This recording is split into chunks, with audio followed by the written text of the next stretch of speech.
interactive Veterans Forum, a program by veterans, about veterans, for veterans and their families. I'm your co-host, Bob West, with Ray Chattery and Jerry Devlin. Our goal is to provide you and your family with important information on legislation, benefits and support and activities that may be helpful to you by interviewing leaders in our community. Jerry, who do we have with us today? We're really happy tonight to have our own, from Bowie, our own council member, Todd Turner. Todd came up through the ranks of the Bowie City Council, where he had been a councilman and at one point mayor pro tem. And he is one of the rising young political leaders in our county with what seems to be a very good future ahead of him. So, and he's been a good friend of veterans, and we're very happy and proud to have Todd with us tonight. Welcome, Todd. Thank you very much. I appreciate the invitation and the opportunity to sit with you and talk a little bit about some of the things that we're doing in the county and some of the questions that veterans have who are here in Prince George's County as well. So we might as well just get started. Recently, Henry Turner came around as a representative of the county executive and was meeting with veterans, and that was a few months ago. Can you give us an update on that? Primarily, from what I understand, is obviously in discussions over the time, particularly with the Veterans Commission here in Prince George's County, there was a discussion about trying to make kind of a cabinet level position for Veterans Affairs in Prince George's County. So I think County Executive Rashawn Baker tapped into Henry Turner, who I believe was a former chairman of the commission, or at least a member of the commission, Yeah, he was chairman. and to talk about what that would look like and what it would do.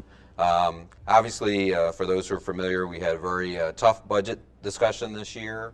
The county council, in considering the county executive's budget, made some changes in the budget. So I understand that the conversation is still going on as we're considering how we're doing with respect to our budget in the future about whether or not we can afford to have that position as part of the county executive's cabinet. So for the county council, we're waiting to hear from the county executive as to what he sees or his vision is for that particular position. So Certainly fits, because we have the largest number of veterans of any subdivision in the state, and we've spelled out through the years a very legitimate need for improved and new veteran services. And we have the clientele to justify it. Right. And we're very fortunate because Colonel Turner is a very articulate spokesman for veterans causes, and he's a retired colonel and West Point graduate coming from a distinguished family of West Point and Annapolis graduates. So we're following it very closely, and we certainly support him, I think, in all of his efforts. And and I look forward to hearing from him and the county executive as they consider what that position is. Obviously, I'm following in the footsteps of a veteran, and Ingrid Turner, who was one of the individuals that actually supported making sure that we had the Veterans Commission. And so I understand that legacy, although I didn't serve myself. My first military experience was first year they brought in the Naval Junior ROTC program at my high school. I was then, I guess, a junior. I was playing football and doing well academically, and so they asked me to be an executive officer. And so that was a good experience. My dad was in the Navy for about 3 years back in the early 1950s. Currently a member of the Sons of American Legion, so for post 66 because of his service, and so I respect that. And so even though I don't have that direct experience, obviously making sure that we care for our veterans is one of the goals. I didn't know your dad was a member of Post 66. Oh, he wasn't Post 66. He just served, so I got in as part of Post 66 because of his service, not Sons of the American Legion. Of the Sons of the American Legion. So. Well, we're talking about membership, being that your dad was in the Navy, you're eligible for the Disabled American Veterans Auxiliary. Okay. Because now the VFW and the DAV both took the ladies out. It's not ladies auxiliary anymore. In fact, Jerry's a member of the auxiliary there. Okay. I'll be becoming a member shortly. And this way they're trying to fill the ranks. Okay. And as I say, since your dad was a veteran, and especially during the Korea, it makes you eligible to be a member, and I'll get you an application. And we have I look forward associate to members. And also, you can be an associate member of the Marine Corps League. Oh, okay. Mayor Robinson, for example, that we awarded him. He's our favorite speaker under emergency conditions. Plan B. Plan B. He calls himself Plan Plan B. B. Someone got sick one afternoon, got an automobile accident. Tony Begenwald called him, can you be the guest speaker at the Marine Corps anniversary ball. And of course, Fred said yes on about 2 hours' notice. And Tony said, basically, we had tried to get somebody who was fairly distinguished, and I'm sorry to say it, but so then we had to get The mayor. Mayor Robinson. So everybody feels, and Fred and the Marine Corps have a joking relationship. I understand. When he was the speaker at the Veteran of the Year, and the Marine Corps League wear red blazers. If you have any problems with parking, you just talk to one of those parking attendants in the red blazers.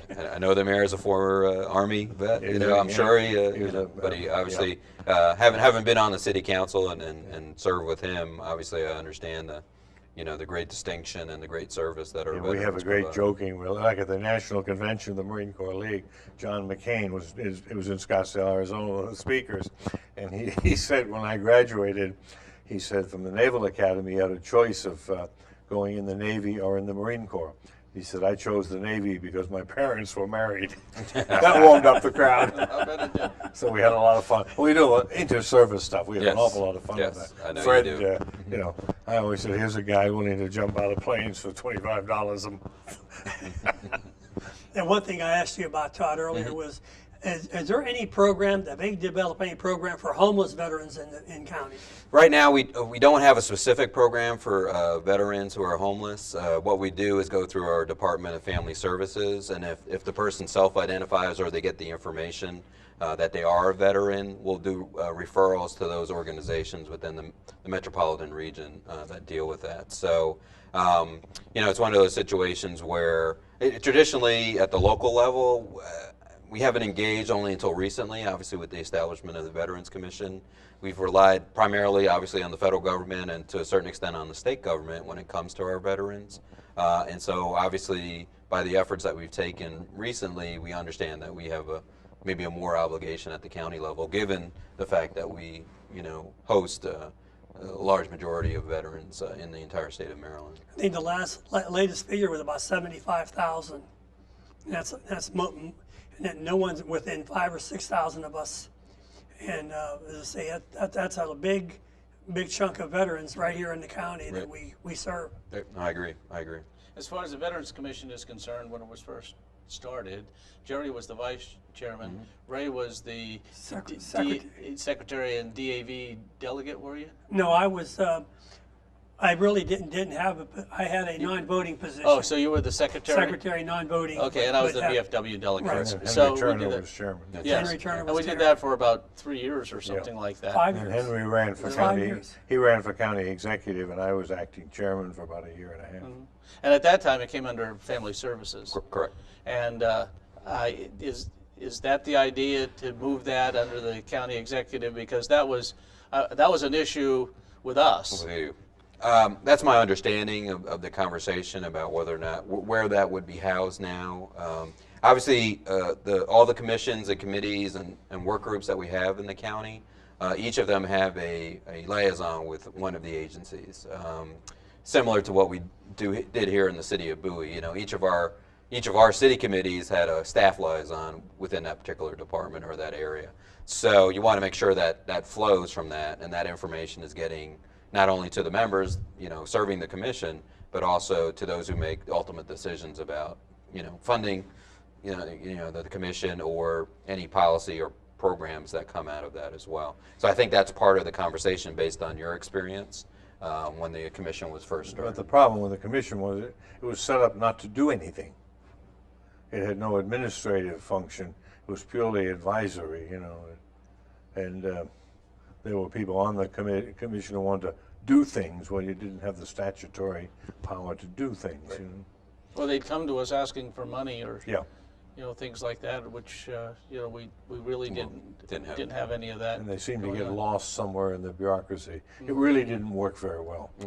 I'd be interested to know. I was obviously a staff member at the county council when the commission was established. I wasn't involved in its creation, but it's kind of those tidbits to say, well, if it's not working, that's one of the things I ran on, having worked at the county council as a staff person, having worked in a council office even before that, is we as a county don't really do a good job of looking back to see how all these, I've drafted probably hundreds of bills, resolutions at the local level, and we don't always look back to see how they're actually working or if they are working.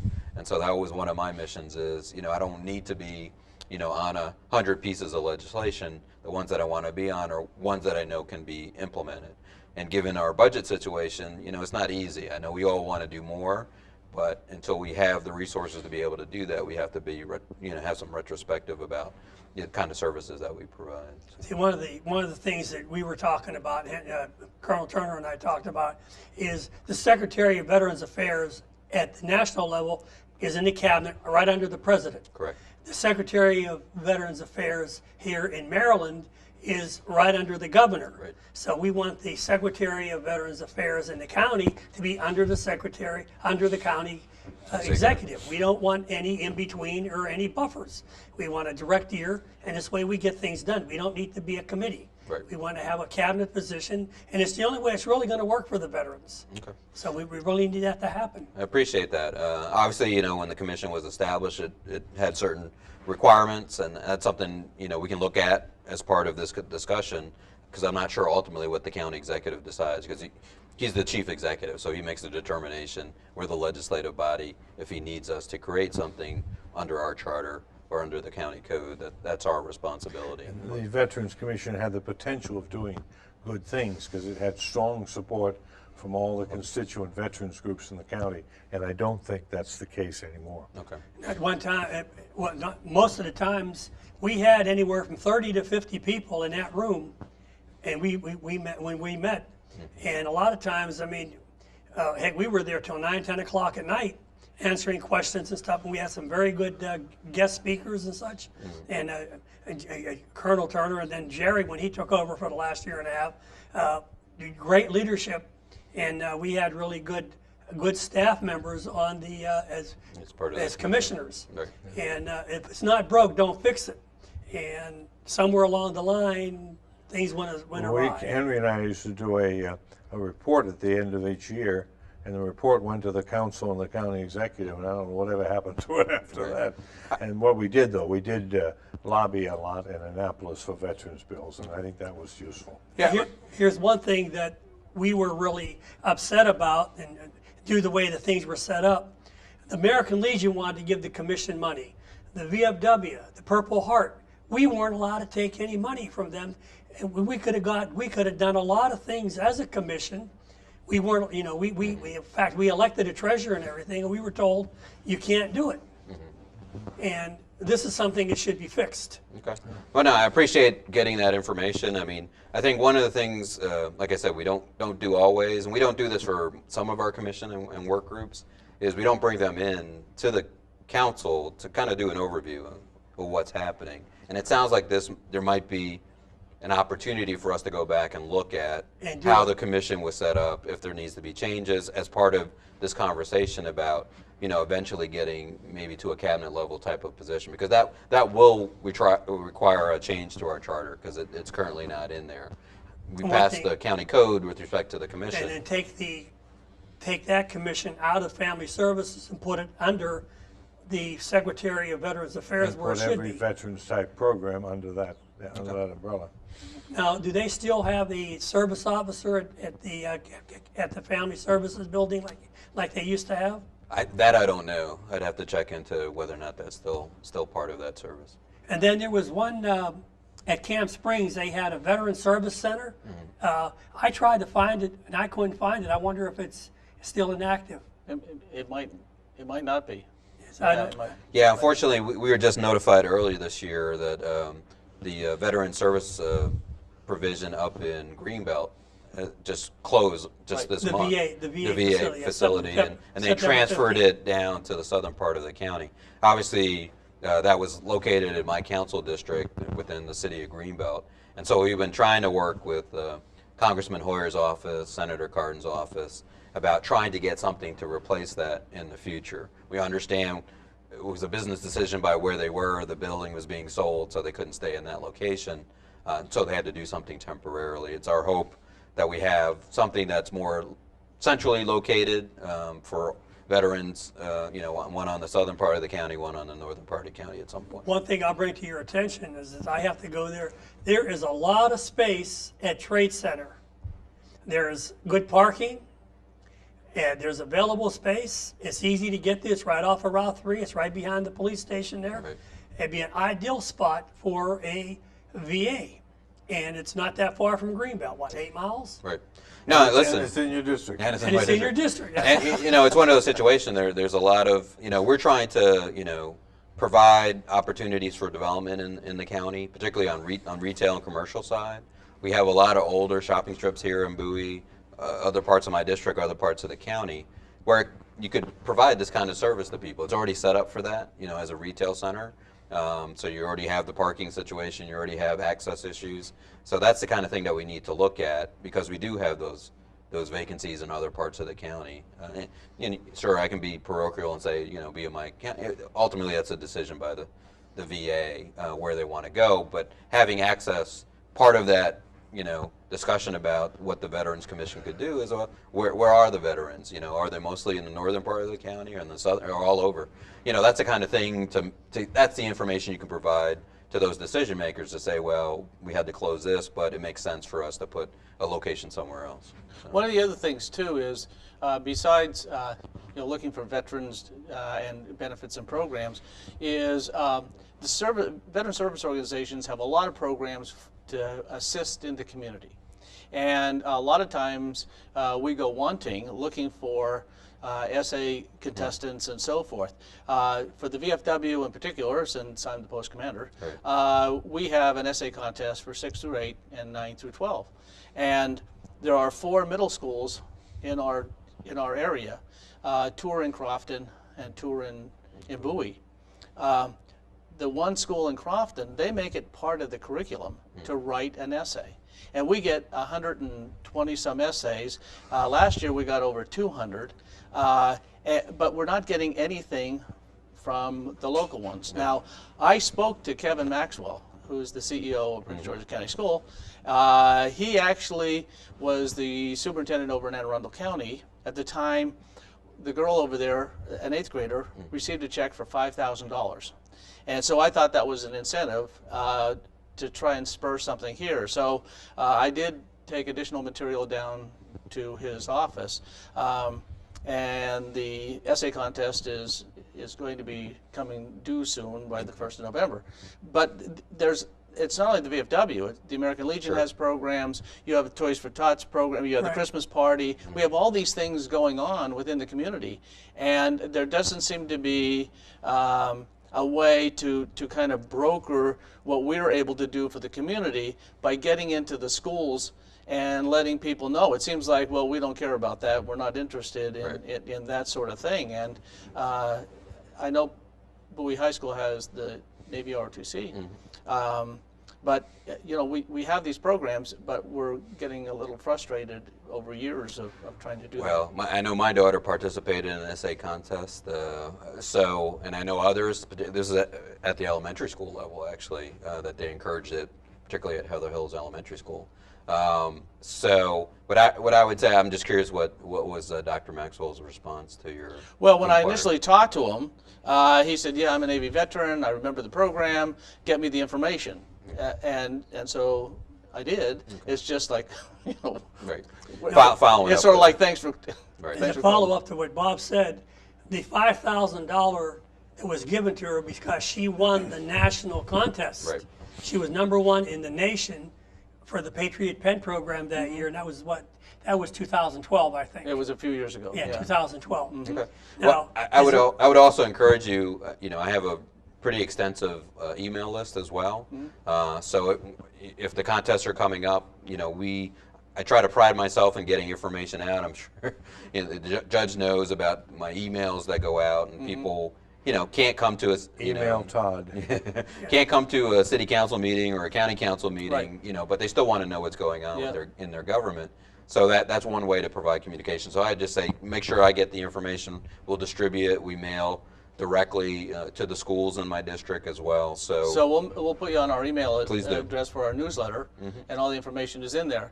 The other thing too is that the city just came recently to us in their, I guess it's a monthly newsletter that they put out in the paper, and we have a Veterans Corner in there now. I don't know if the county has anything similar to that. I don't think we do.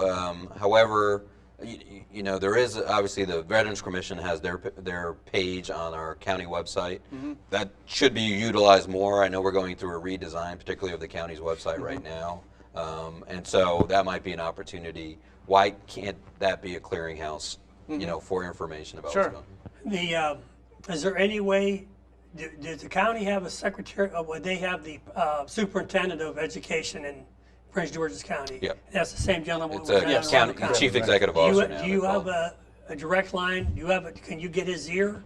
Yes, that's Well, one of the few His benefits budget of comes being. through the county Right. What I'm council. Being on trying the to say county is council. that it was a follow-up. Why you say, look, the VFW has these two great programs which you are familiar with because you were there for implement the them. presentation of the first, and see if he can get some of these middle schools and high schools in the county to participate in the VOD program and the Patriot Pen. I wish we had a spark plug in these other schools like we do at the Crofton Middle School. That's true. Yeah. And we're going to try to get a hold of the NROTC at Bowie this year because every one of those kids should be putting something on that VOD contest. I Now agree we're with not you. the only post, obviously, in Sure. the county. Right. Okay. Right.